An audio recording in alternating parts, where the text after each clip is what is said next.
Jamuna Tira Vanachari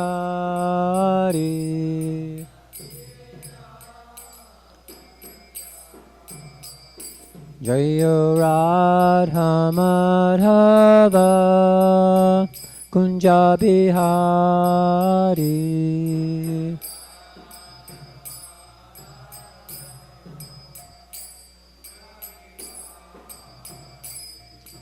Gopi Janna Vallabha Girivardhari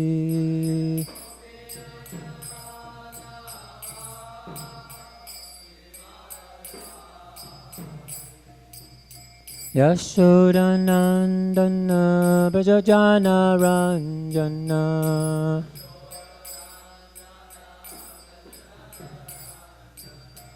Yamuna Tira Vanachari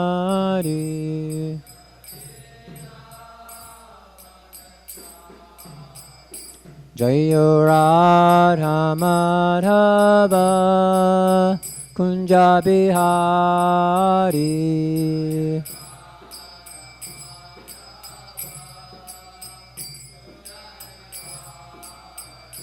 Jayo Radha Madhava Kunja Bihari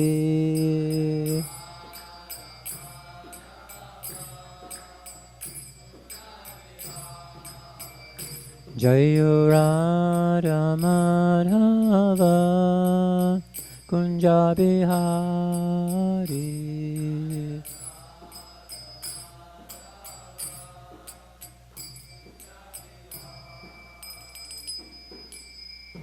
Jan Vishnupad Paramamsa Parvajakacharya Asto Tadasata Shishimad His Divine Grace A.C. Bhaktivedanta Swami Prabhupada Ki Jai Jan Vishnupad Paramamsa Parvajakacharya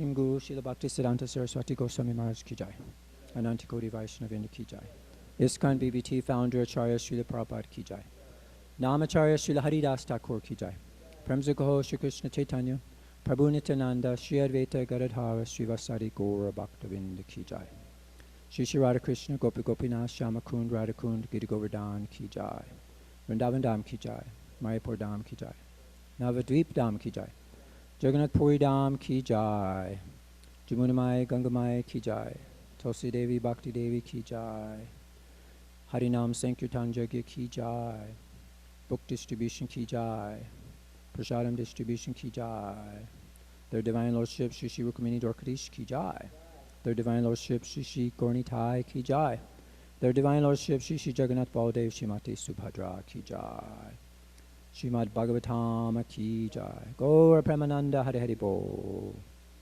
All glories to the assembled devotees Hare Krishna All glories to the assembled devotees Hare Krishna All glories to the assembled devotees Hare Krishna All glories to Shri Shri Guru Shri Gauranga All glories to Srila Prabhupada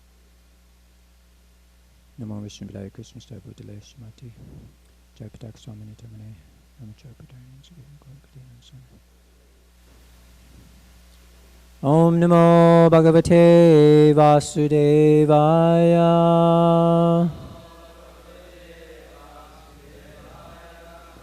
Om Namo Bhagavate Vasudevaya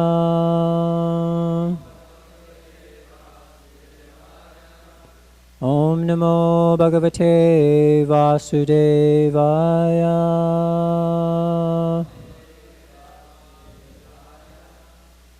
So we're reading from the Srimad Bhagavatam. This. Oh, you actually on mine? Good. Okay. I didn't realize you were. Let's see if it's finished downloading. Let me check one thing first. No, it's not quite finished yet. Okay, so we're reading from the Srimad Bhagavatam.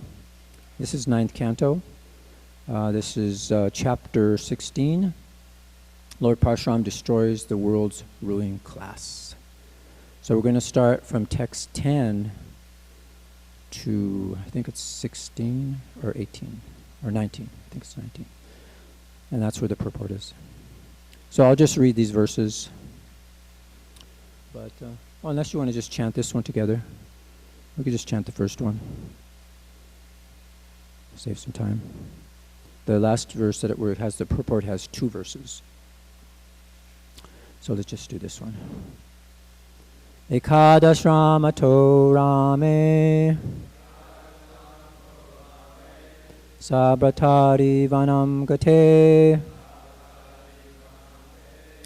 varam shishada ishavo labda chidra upagaman ekadashramato rame sabratari vanam gate varam shisada ishavo labda chidra upagaman ekadashramato rame sabratari vanam gate varam shisada ishavo labda chidra upagaman.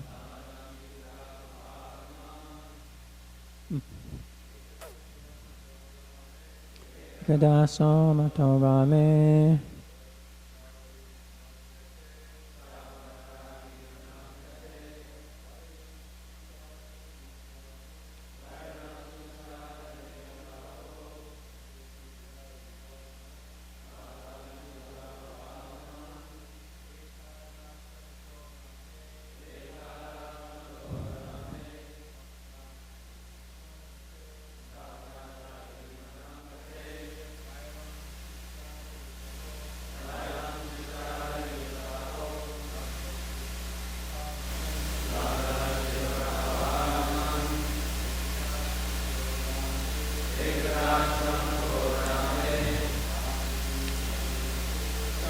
Manate Janate Namasyachani Sana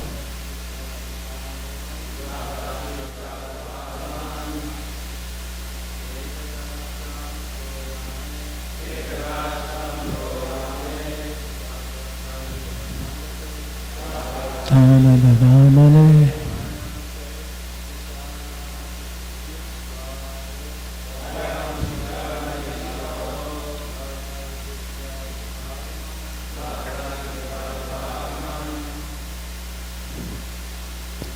Vaishnavis.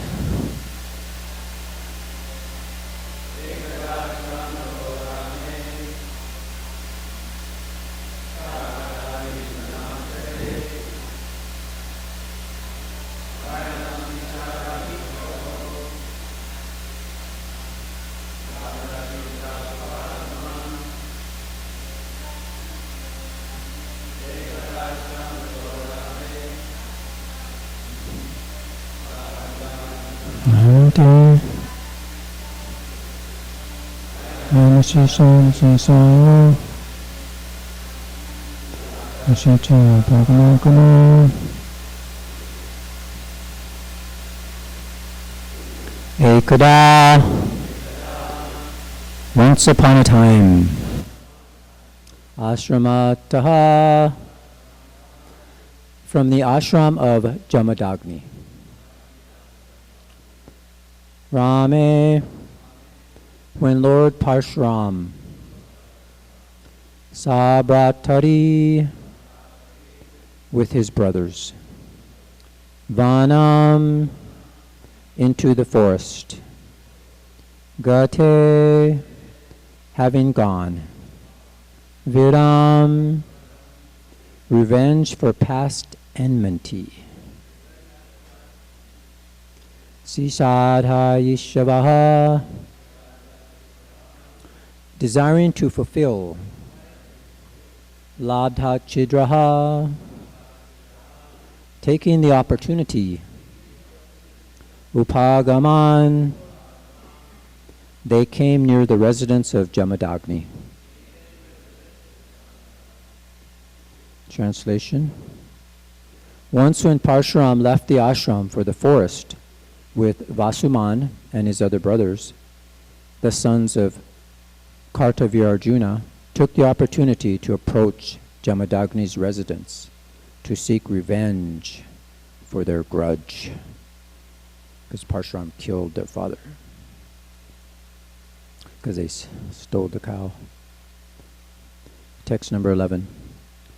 The sons of Kartavya Arjuna were determined to commit sinful deeds.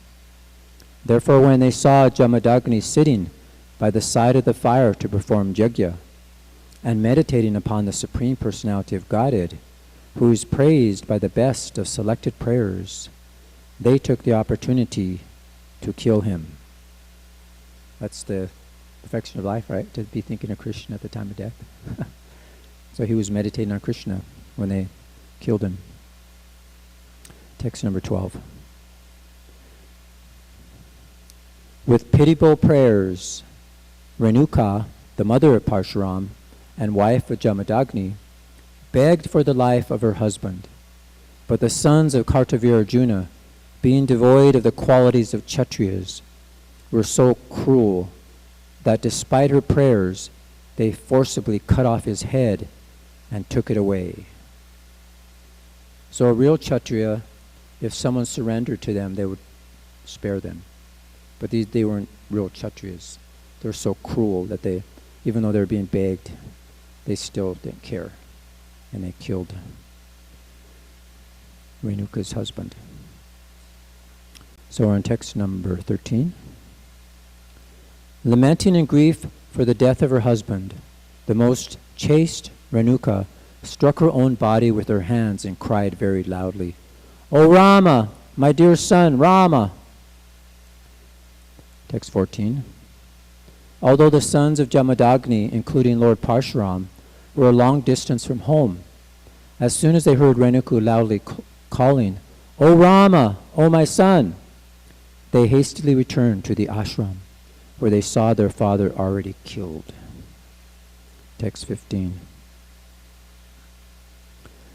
Virtually bewildered by grief, anger, indignation, affliction, and lamentation, the sons of Jamadagni cried, "O Father, most religious, saintly person, you have left us and gone to the heavenly planets." Text number 16. Thus lamenting, Lord Parshuram entrusted his father's dead body to his brothers and personally took up his axe, having decided to put an end to all the Kshatriyas on the surface of the world.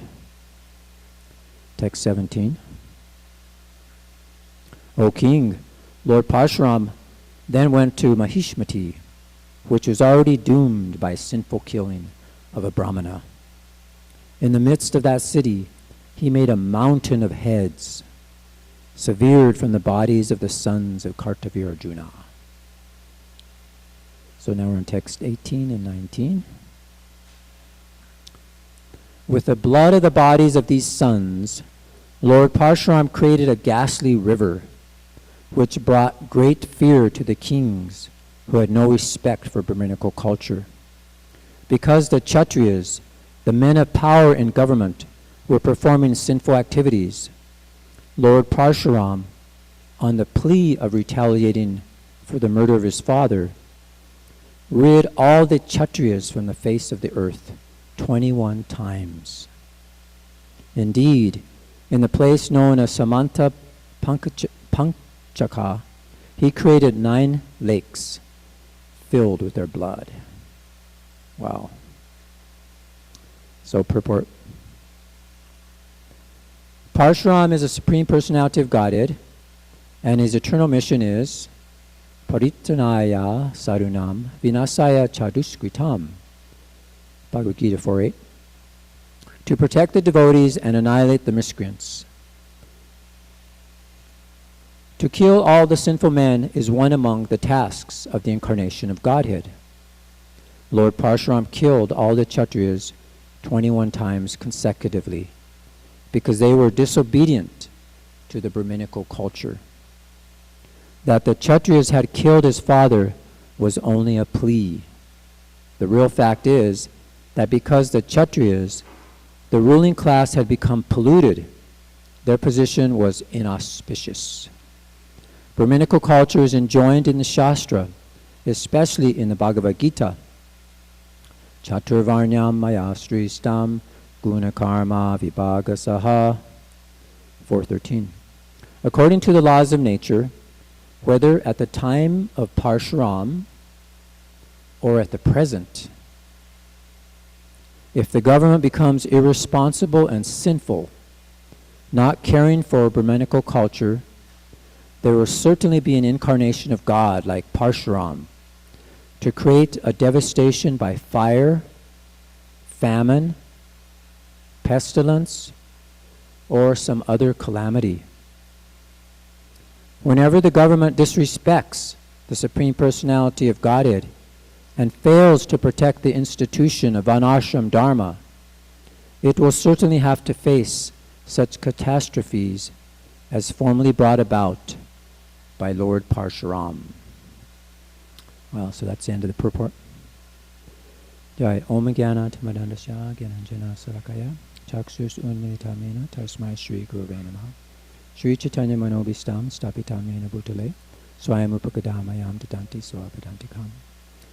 Jai Shri Krishna Chaitanya Prabhu Nityananda Shri Advaita Gadadhara Srivasari Gaur Bhaktavinda. Hare Krishna, Krishna Krishna, Hare Hare, Hare Rama, Rama Rama, Hare Hare. So actually, we're back in line here. So let's see if we can show you a presentation. So this is a graphic image of this fantastic hero, Lord Parshuram. The last time I gave class, we were on part 1 of this drama, this great pastime. So now we're in part 2, where the first time he killed all the sons of the demon because they stole the cow, and he brought the cow back. And he did kill the father, and he killed his army. But the sons ran away in fear. So then they had this grudge, and they came back again, and they wanted to get even, and they wanted to kill Parshuram's father. So this is the image of Parshuram, and he becomes very angry. So this is the verses that we read today. And this is about Lord Parshuram.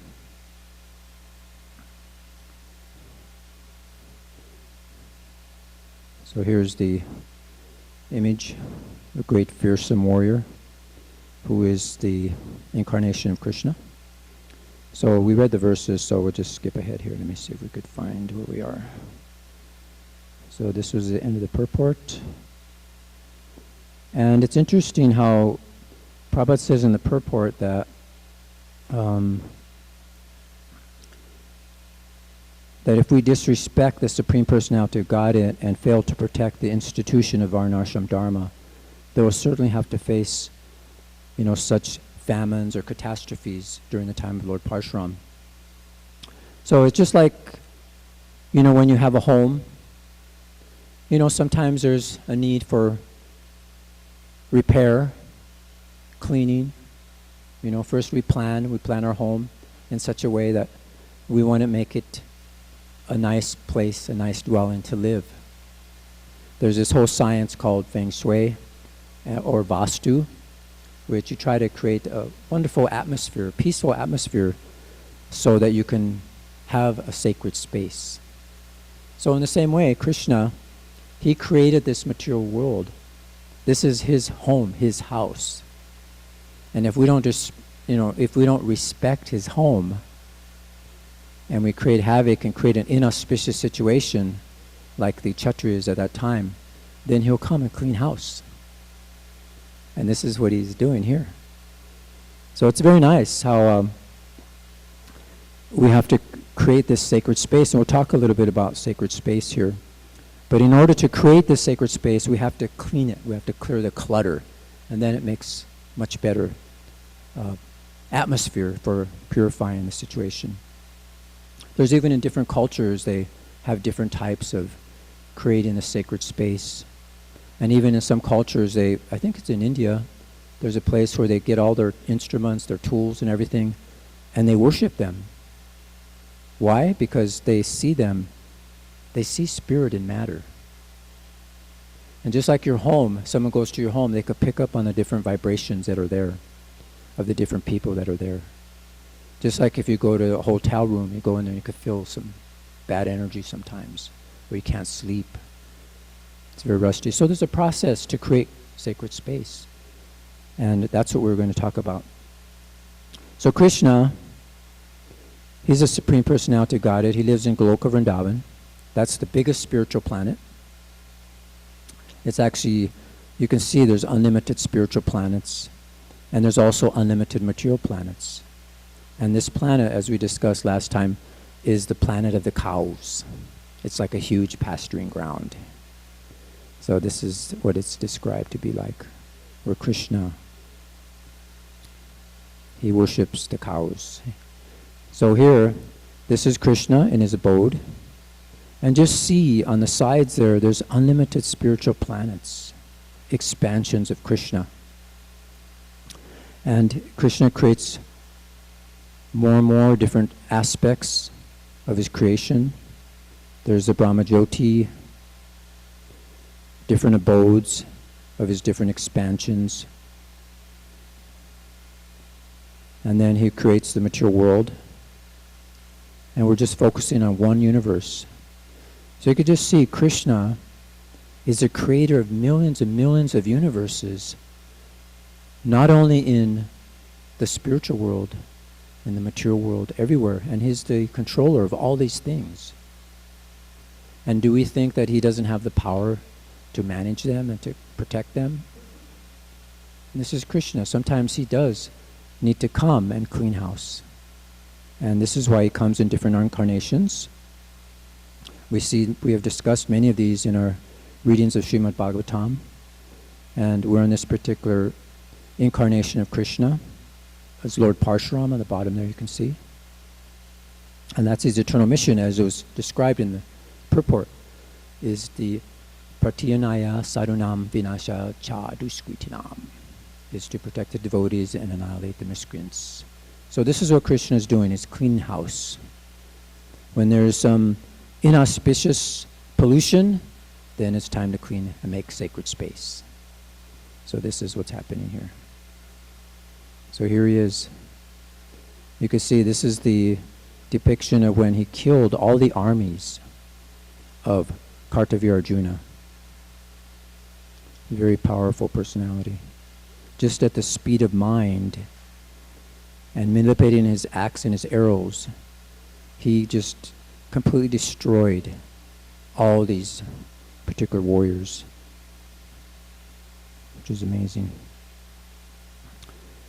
So as we know, the story goes, when he originally came, and he was very impressed by this Kamadhenu cow, and he was envious, and he decided to steal that cow because he thought it was for his enjoyment. And this is what started the whole problem, when he disrespected the Brahminical culture, Krishna's Varnashram system. And when this happens, there is much havoc that will go to that particular society, that particular king or personality. As you can see here, Parshuram completely chopped him to pieces just for that offense.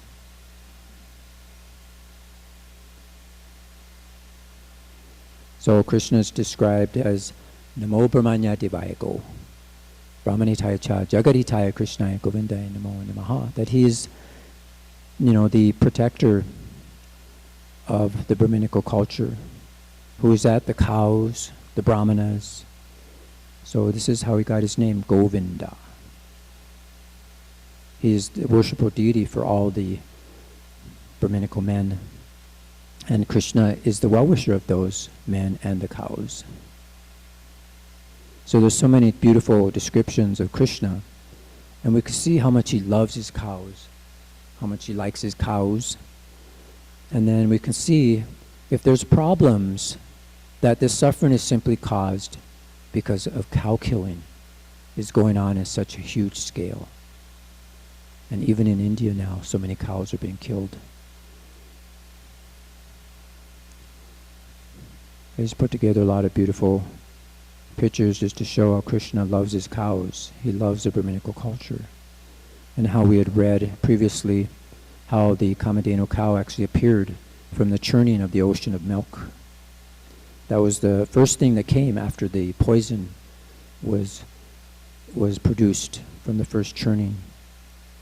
And how he's the source of butter, produces ghee and so many wonderful things. So the cow is very much glorified, because without the cow, the brahmanas cannot perform their sacrifices, and they need ghee for that. So this is the importance of the cow in Brahminical culture. So the cows are meant to roam nicely, be free, have plenty of space and water like this. It's very nicely described how cows can be taken care of very nicely. And Krishna himself came to show personally how to take care of cows when he appeared on this planet. And you could see him with his friends and all the different animals. He created such a sacred space. He wanted to show us how beautiful and how peaceful and what a nice atmosphere you can have, in Krishna consciousness if you just respect him, respect his creation, respect his home. It's a very beautiful environment.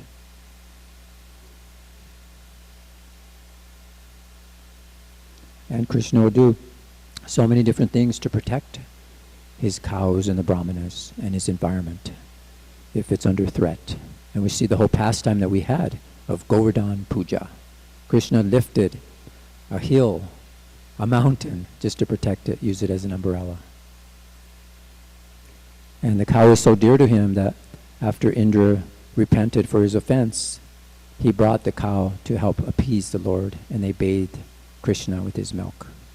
So it shows more and more the importance of the cow. So nice. So Krishna came, he demonstrated how to take care of the cows, how to love the cows, and Prabhupada writes in a nice a lecture in London he gave in 1969. He said, just see Krishna's picture, how he's loving the cow. You see, he's instructing by his practical life how he is compassionate with the cows. He played as a cowherd boy. Why? Because if in human society these two things are neglected, cows and the brahmana, that is animal society. Animal society is not human society. That is the idea. So just see, what is the difference? The Sudras is described. If one is a Sudra, it says in this age everyone's born a Sudra. A Sudra is not interested in something higher than the body, just satisfying and gratifying the senses, but is just interested in that only, not something higher.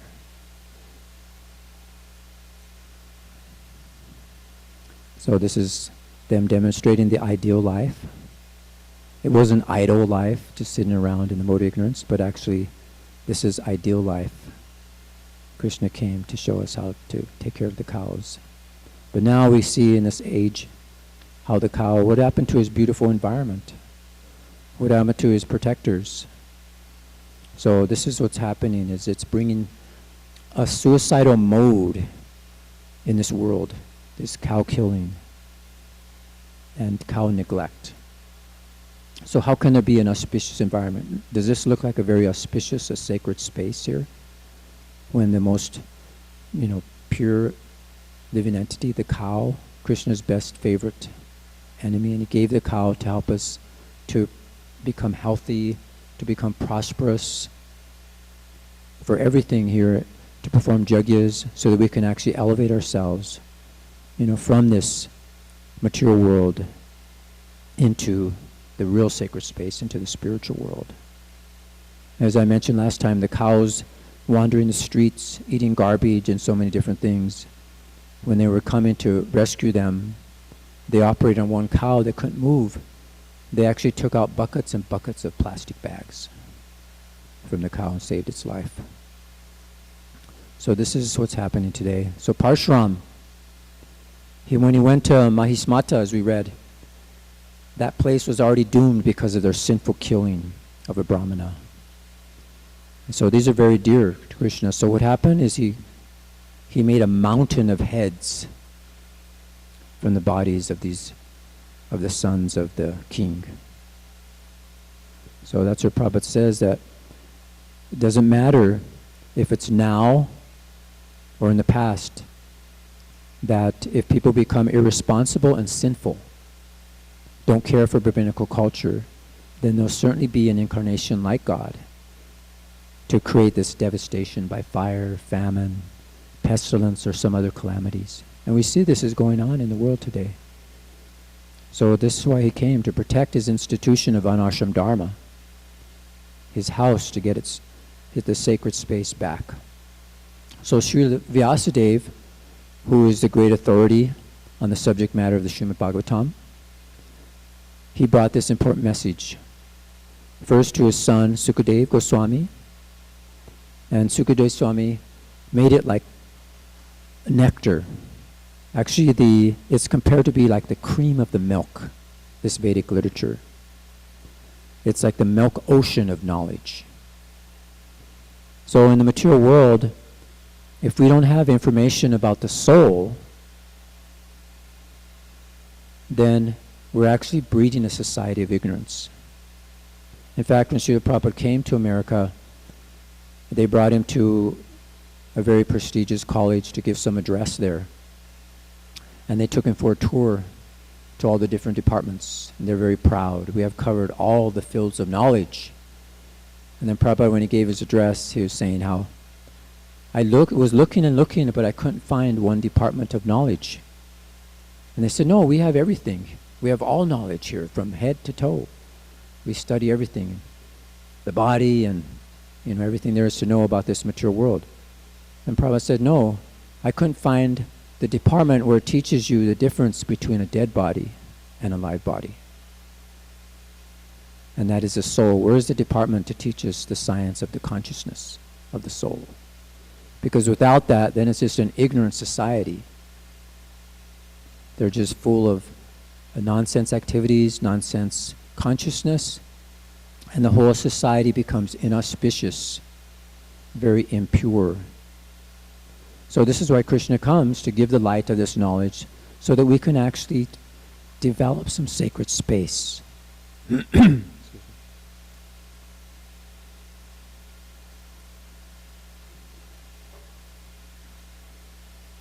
There's an interesting definition of sacred space. It actually means death. It's that transition from here to there. And Prabhupada even said that philosophy means to keep, or to detain, to keep in front of your eyes death. Always keep death in front of your eyes. And then Bhakti Tirtha Swami wrote a very nice prayers and very nice books on die before dying. So this is what we have to do, is actually die to this false ego, die to our contamination, die to this inauspicious clutter, inauspicious attachments that we have. Just like when we clear clutter from our home, we have to clear the clutter from our own minds, from our subtle body, from our false ego.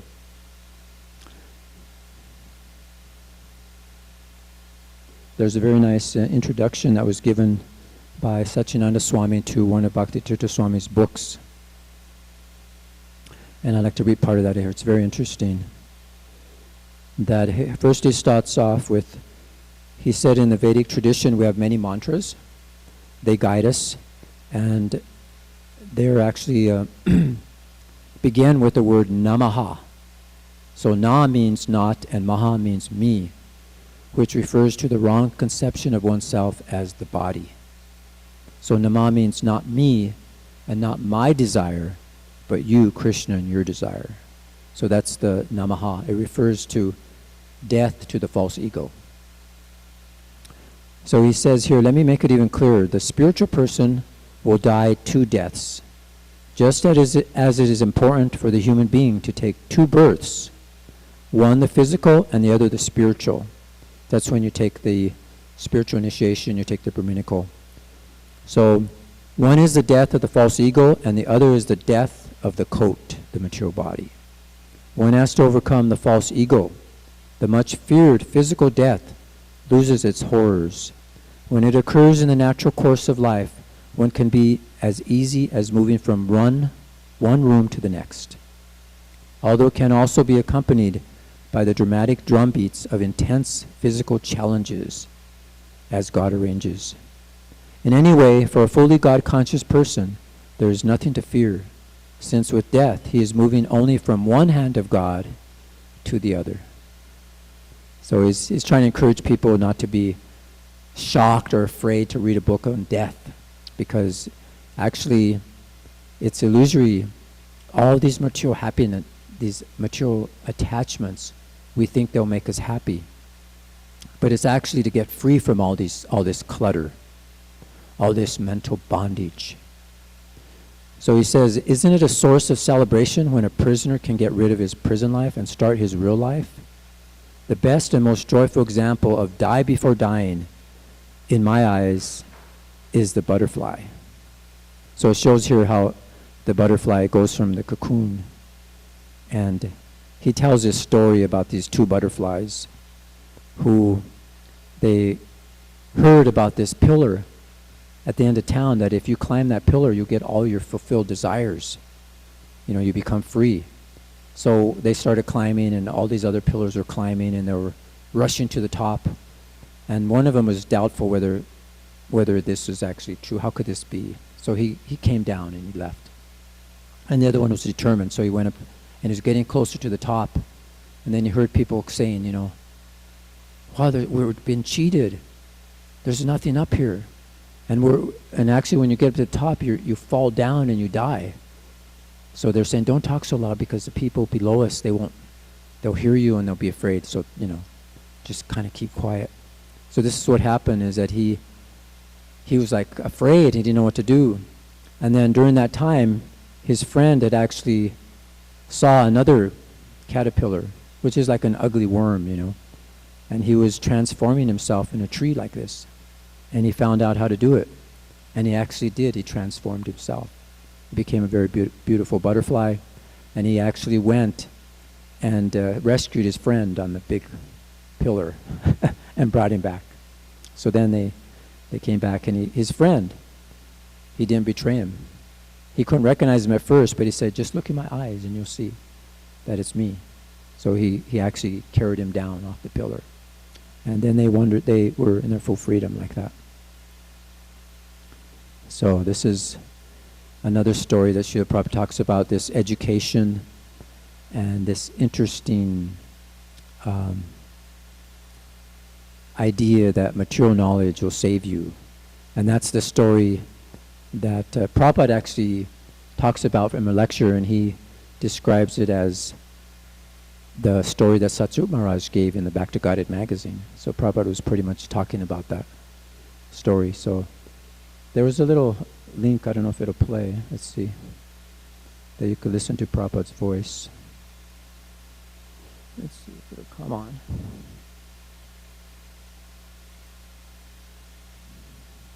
Maybe it's taken a while. I think I messed it up. Let's try it again.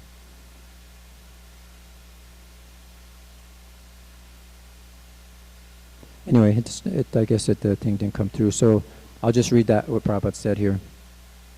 He said, in Bengal there are many rivers, and so people generally transport by boat service.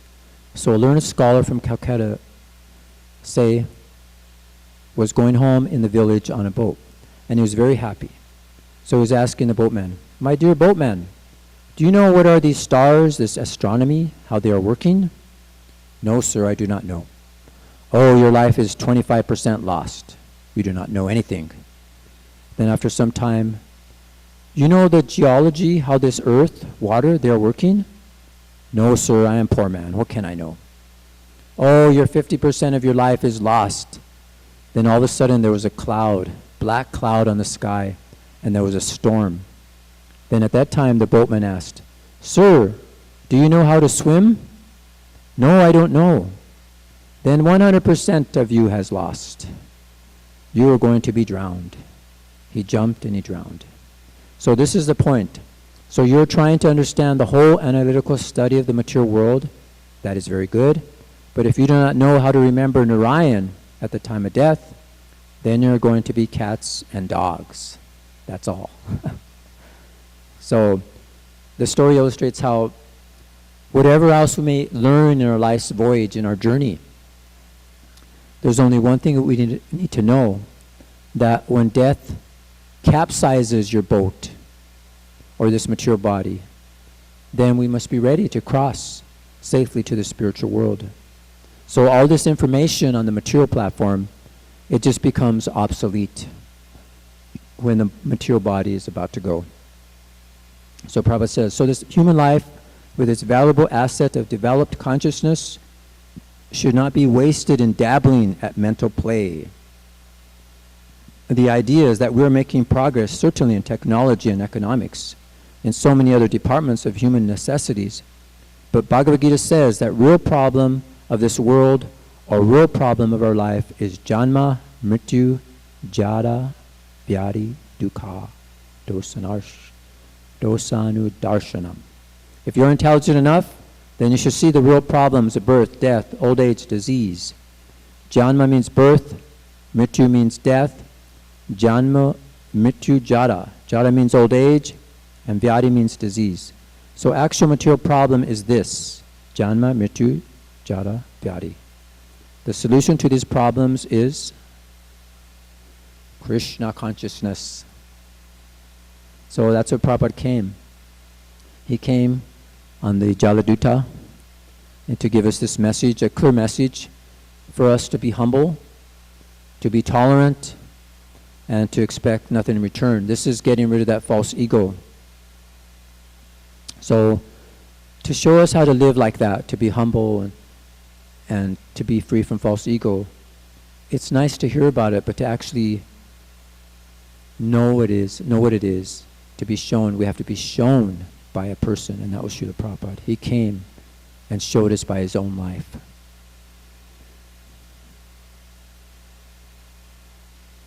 You know what it means to be a servant. So Prabhupada brought the ship. We take shelter of the ship of ISKCON. There's a nice quote by this Saint Teresa. She says, "The world's thy ship and not thy home." So we have this ship to go back home, back to Godhead. So Prabhupada writes here, he says, that we do not ask you to stop your technological advance, but you do it, but at the same time you try to understand this technology, the science of the soul. As science means 2 + 2 = 4, similarly Krishna consciousness means mitigating all problems of life. So Lord Chaitanya said that in this age when our life is very short, we're not very much enlightened in spiritual matters, and we are very lazy. At the same time, we are unfortunate. So under these conditions, the people recommended simply to chant Hare Krishna, Krishna Krishna, Hare Hare, Hare Rama, Rama Rama, Hare Hare. So this is, so Prabhupada brought us to go to our real home. So as I quoted last time, that if you love my dog, you love me, you love my dog. So if you love my cow, Krishna says, you love me. Love my cow, love me. Love me, love my cow. So this is Supreme Personality Godhead. He's guiding all living entities in this material world to go back home, back to Godhead. He's the supreme controller of all these millions of universes that we have seen. And so sometimes he will come to make things auspicious again for us, so we can make a sacred space here and create and actually enter into the real sacred space, into the spiritual world. So there's a nice quote I'd just like to end with here. Prabhupada says so many quotes, that being cultured, educated, very active in religious means developing natural love for Krishna. Everyone has dormant love for Krishna, and by culture and education, that has to be awakened. That is the purpose of this Krishna consciousness movement.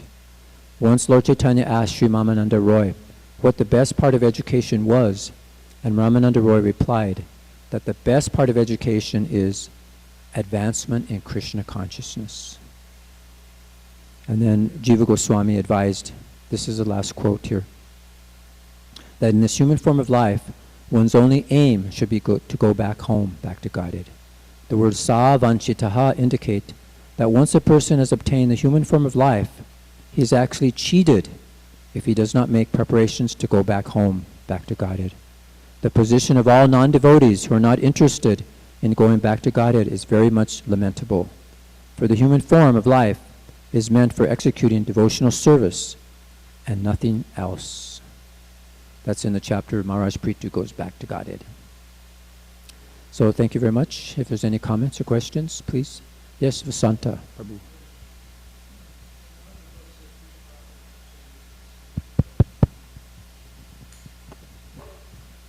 Oh, they're bringing a mic for you. Hare Krishna. In one of the books that Kushakrata translated some time ago, it was mentioned that as we are chanting Hare Krishna mantra on Tulsi Mala, so Krishna also has mala made of crystal beads. Oh yeah? 108 beads, and he is chanting the names of his cows on those beads. Yeah. So is the importance of cows. Not anything, just cows. Yeah, Krishna's father Vasudeva, or was it his father had, was it 900,000 cows, and Krishna knew them all their names, and that was just here. Yes, Brigupati Prabhu. In the purport, Prabhupada makes the point, he says, the laws of nature, according to the laws of nature, whether at the time of Parashram or at present, if the government becomes irresponsible and sinful, not caring for Brunaka culture, there will certainly be an incarnation of God like Parashram to create a devastation by fire, famine, pestilence, or some other calamity. So on other occasions I've heard Prabhupada say that there's no need for an incarnation to do those things. And it's like, when there's big demons like Ravana, Hiranyakasipu, then Krishna comes. But for these petty demons, like the Kali Yuga demons, or these governments that are being referred to, the laws of nature, will take care of it. Right. So I'm trying to make sense out of this statement, why is it necessary for an incarnation of God like Parashram to come to create these things? It would seem to me that they could just be created or directed to happen by, my material nature. It wouldn't require an incarnation to initiate these types of calamities. Right. Yeah, that's interesting how he says, like Parshuram, an incarnation of God like Parshuram to create a devastation by fire, famine, pestilence, or some other calamity. So, yeah, an incarnation doesn't have to come, but Krishna just empower, it's just clean house in any way he does. He'll come and do it. Just like today, we have, someone may think, oh, Parshuram, what is he, an incarnation of violence? Is an incarnation of murder? Or is it all mercy? Actually, it's mercy. He came to clean and create an auspicious atmosphere. And like today, we have terrorists. They're actually educated people. They're qualified to use technology, weapons, airplanes. But what are they doing? They unmercifully killing people. Just like today. So, what's happening is what's going to happen to them. Krishna just wipe them out with one flink of a, just a little tidal wave or a volcano or tornado. And these scams is a type of terrorism. There's so many scams going on, especially during the holiday seasons. People are just violently taking things that don't belong to them, disrespecting other people's sacred space. So that's why Krishna has to come. Yes, Sachitanoy, you had a question? Comment?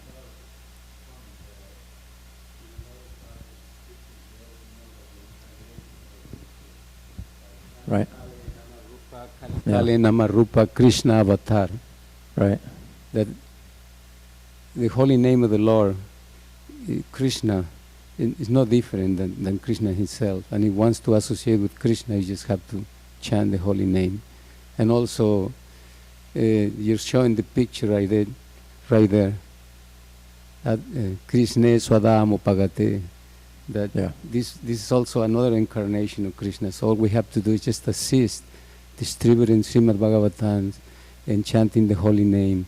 And that's all we can do in Kali Yuga. Yeah. Because I remember one time when in a festival of colors, one Indian Pandit came and he started quoting so many shastras And ultimately he has his own view about who is the last incarnation, and he was challenging, like, who is your last incarnation?